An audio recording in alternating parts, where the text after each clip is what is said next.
တေဆုံးပြီးနောက် Mary Mary သည်သူမ၏အတိတ်မှတ်ဉာဏ်များအားလုံးမပြောက်ပြတ်ဘဲပြန်လည်မွေးဖွားလာခဲ့သည်သူမပထမဆုံးလုပ်ခဲ့သည့်အလုပ်မှာပန်းစည်းဖြင့်သူမ၏စစ်ဆက်ထားသူကောင်းကိုရိုက်ခွဲလိုက်ခြင်းဖြစ်သည်သူမသည်လွန်ခဲ့သောဘဝကတည်းကအမှန်တရားကိုသိရှိထားပြီးဖြစ်သည်ဒီလူကသူမကိုလက်ထပ်ဖို့သဘောတူခဲ့တဲ့တခုတည်းသောအကြောင်းရင်းကတော့သူမရဲ့ညီမဖြစ်သူ Daisy နဲ့အတူမရှိနိုင်လို့ဖြစ်သည်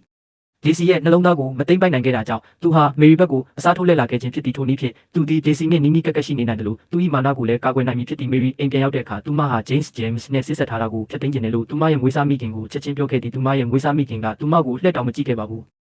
Mary ဟာဒီမိသားစုမှာဘယ်တော့မှအရေးမပါခဲ့ဘူးသူမဘာပဲပြောဘယ်သူမှမကြားသလိုပါပဲသမီးပြောတာမကြားဘူးလားဒါမှမဟုတ်ကြားလျက်နဲ့မကြားချင်အောင်ဆောင်နေတာလား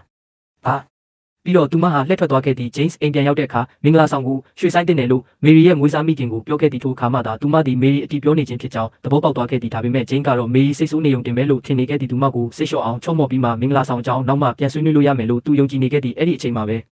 Mary ဟာအဝတ်စားလဲပြီးထွက်လာခဲ့သည်သူမဟာ James ကိုတိုက်ရိုက်ရင်ဆိုင်ခဲ့သည့်လူတွေရှိမှအကြောင်းရင်းအမှန်ကိုဖွင့်ချစေခြင်းတလားလို့သူမကမေးခဲ့သည့်စကားများကြတာကိုမကြည့်ချင်တာကြောင့်မွေးစားမိခင်ကသူတို့နှစ်ယောက်လုံးကိုအပြင်ထုတ်လွှတ်လိုက်သည်သူတို့အပြင်ရောက်တာနဲ့ James ကတူထောက်ချလိုက်သည်သူဟာဒီမင်္ဂလာပွဲကိုဖြစ်မြောက်အောင်လုပ်ရမှာဖြစ်ကြောင်းဝန်ခံခဲ့သည်သူမိသားစုကအကျွေးတွေနှိမ့်မွန်းနေလို့ဖြစ်သည် Mary ရဲ့မိသားစုပဲသူတို့ကိုကယ်တင်နိုင်မှာဖြစ်သည် Mary သာသူ့ကိုခွင့်လွှတ်မယ်ဆိုရင်နောက်အနာဂတ်မှာအရာရာကိုတာဝန်ယူပါမယ်လို့သူကတိပေးခဲ့သည်ဒါပေမဲ့သူဘလောက်ပဲတောင်းပန် Mary ကတော့စိတ်မလှုပ်ရှားခဲ့ပါဘူးအိမ်ပြန်ရောက်ပြီးနောက် Daisy နဲ့သူတို့အမေတို့စကားပြောနေတာကိုသူမမတော်တဆကြားလိုက်ရသည်အဲ့ဒီအချိန်မှာပဲသူမသိလိုက်ရတာကတော့